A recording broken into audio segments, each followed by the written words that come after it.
Welcome to Subramani. I thought that the process of investing, I've seen the process of investing with big institutional investors is to say, these are our fund managers, this is the fund philosophy, this is how the fund will function, this is what it will do, this is what it will not do. And that's it. That's the fund philosophy of each scheme, right? So if there are 40 schemes, there should be 40 philosophy statements, because there could be one fund manager managing two of them. For example, if a fund house has one growth fund and one value fund, rarely will it happen, but both having the same fund manager, it does happen occasionally.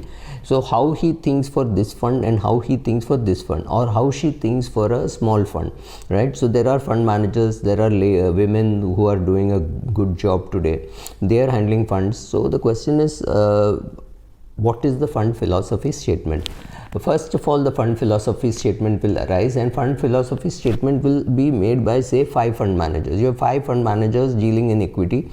Between all of them, there will be an investment pool, maybe 200 companies, maybe 250 companies. You don't need much more than that. There are 10,000 listed companies in India alone. So if this includes some foreign investments and all, then the universe becomes bigger. Out of this 10,000, you have to beat it down to, you have to say, okay, market cap basis or some basis you have to create. You have to create for large cap, for mid cap, for small cap, right? So small cap is a bigger challenge because there's a bigger range. Two fund managers running large cap funds will have more or less same kind of portfolio. Weightage could be different, and this is how you create your portfolio. Or rather, you create a basket from which you can buy, and then the fund manager decides, okay, I want to buy this particular share today at this price. He calls up the dealer and says, buy this. Now what happens is, also sometimes you may not get that kind of volume, so you need a smart dealer who knows whom to talk with. I know I have spoken to when I used to do it, used to be only UTI that you could speak to get 3 lakh shares of Bharat Forge. Nobody else would have it today. Of course, things may have changed, and even Bharat Forge is not a name which is top of the mind for investors, but anyway, this is the example which I could think of. So this is how it used to function. So to me, when the Axis event happened, it was like, a dealer? I mean, what can a dealer do? How much discretion does a dealer have? In my mind, the dealer was just an errand boy. I mean, he would take errands from the fund manager. So if there is a corrupt fund manager, he can do a lot of damage to your portfolio. But I had no clue that a dealer could also had so much power. So I actually didn't know. So why am I saying all this? It's simply because if this is the process which an institutional investor uses, find out what is the process that you use. Now if you go and watch 5 movies on Netflix in 3 days, and you say, wow, assuming 134 crore people, Indians will watch Netflix, therefore 134 crores into 7,000 per annum, so therefore this much is the revenue, and therefore I should buy Netflix. That may be wrong, that may be completely wrong. So even when Peter Lynch says, if you are a user of a product, it does not say if you're a user of a product, go and buy it. You flew by Jet Airways, so you bought Jet Airways shares. You use Colgate toothpaste, so you bought Colgate toothpaste shares. Well, it worked in case of Colgate, it didn't work in case of Kingfisher or Jet Airways, right? Or you are saying that the company should be very good to its customers. Well, there's one company which is saying, here, take some cancer, and people are taking cancer and people are paying money. So ITC, which causes cancer for its customers, is a good buy. Kingfisher and Jet Airways used to be very good airlines, but they didn't make money for the shareholders. So as an investor, you're seeing whether the company will make money for you as a shareholder. So once you spot a company, however, whatever the methodology you use, like I said, how a institutional investor puts in a process, you also need to put in a process, especially if you are a retail person who wants to buy equity shares. And I can also tell you that there is no point in you going and buying HDFC Bank and HDFC Limited, and or today they may get merged, they will get merged, State Bank of India, because you believe, oh, these are good companies. Yes, but these can be just bought in the Sensex. It's not very difficult buying all this in the Sensex. Or you can take a view that I will buy those shares which a fund manager can't buy, and therefore I will be investing in a large cap fund or a large and mid cap fund, a flexi cap fund or a multi cap fund, a small scale fund, and this is a small cap fund. I will put all my money there, 70%, 80% of my money I'll put there out of the equity. If you're going to put 100 rupees in equity, I'll put 70, 80% there, and the 20% I'll put into direct stocks. I'll buy shares which fund manager can't buy simply because there's not enough liquidity. So I'll go and buy a Bosch, I'll buy a Procter and Gamble, I'll buy MRF. Right, these are shares which are difficult for the fund manager to buy. So people ask me, why is it difficult for the fund manager to buy? Because if it's a real big fund, if you're running a 40,000 crore fund, well, how much of MRF can you buy? How much of Bosch can you buy? Yes, smaller funds can buy. Funds with 100 crores, 200 crores, 500 crores can buy some of these shares and have some liquidity, but overall liquidity is very poor in many of these shares.